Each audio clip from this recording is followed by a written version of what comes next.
Mister Virumandi, ஒரு தூக்கு தண்டனை விதிக்கப்பட்ட கைதிங்கிற முறையில் உங்களுடைய கருத்து என்ன? டாக்டர் அஞ்சலி அம்மா மாதிரி இருக்கிறவ பெரிய மனுஷன் பண்ணி ஜனாதிபதி வரலும் போய் எனக்காக மன்னாடி மன்னிப்பு கேட்டுக்கிட்டு இருக்காங்க. அப்படி மன்னிச்சு என்னை விட்டுட்டால்னா உயிர் வாழ்கிற ஆசை இல்லை, நன்றியோட வாழ்நாள் பூரா நல்லவனாக இருக்க வரிச்சு கொண்டு வேணுங்க ஐயா. ஆனால் சந்தோஷமாக இருப்பேனான்னு கேட்டால் இல்லைங்க ஐயா. அன்னலட்சுமி இல்லாத இந்த ஆயுசை கடத்த வேண்டி வரேன் நம்மத்தேன். சரி வேணாம், அவத்த பையன் லாய்க்கு இல்லை, தூக்கில் போடுங்கடா அப்படின்ட்டால்டா அதுவும் சரிதானுங்க ஐயா.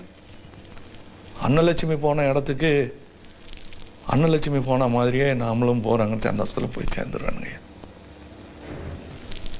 அன்னலட்சுமியை அடிக்கடி சொல்லுங்க ஐயா, மன்னிக்கு தெரிஞ்சவன் தான் மனுஷன், மன்னிப்பு கேட்க தெரிஞ்சவன் பெரிய மனுஷன் சொல்லுவான்.